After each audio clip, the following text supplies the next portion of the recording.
નમસ્કાર દર્શક મિત્રો, હું છું રૂપલ લુણેજિયા. સંપૂર્ણ ન્યૂઝમાં આપનું સ્વાગત છે. નાયબ પોલીસ અધિક્ષક CL સોલંકી ડીસાના અધ્યક્ષ સ્થાને નાયબ પોલીસ અધિક્ષકની કચેરી ખાતે ભારત વિકાસ પરિષદ મહાવિજય શાખા ડીસા દ્વારા આયોજિત કરવામાં આવ્યો હતો.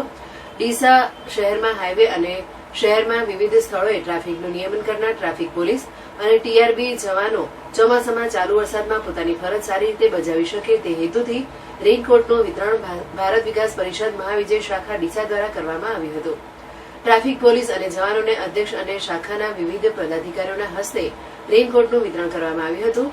આ કાર્યક્રમમાં RV ડાભી PSI ટ્રાફિક, દિલીપભાઈ કોન્સ્ટેબલ, દિનેશભાઈ ઠક્કર પ્રમુખ, પ્રવીણભાઈ સાધુ મંત્રી, અમૃતલાલ પડિયાર ટ્રસ્ટી, દિલીપભાઈ ઠક્કર વકીલ, રમેશભાઈ શાહ ખજાનચી, દક્ષાબેન જોશી મહિલા સંયોજિકા, કમલેશભાઈ રાજ, પૂજાબેન ઠક્કર સહસંયોજિકા અને મોટી સંખ્યામાં શાખાના વિવિધ પદાધિકારીઓ અને સભ્યો જોડાયા હતા. આ કાર્યક્રમનું સૌજન્ય મીનુબેન ઠક્કર દીપ, ભારતીબેન R ઠક્કર રિંકુ ચશ્મા અને ખુશીબેન સુભાષભાઈ ઠક્કર દ્વારા પ્રાપ્ત થયું હતું. આભાર વિધિ દિનેશભાઈ ઠક્કર દ્વારા કરવામાં આવી હતી.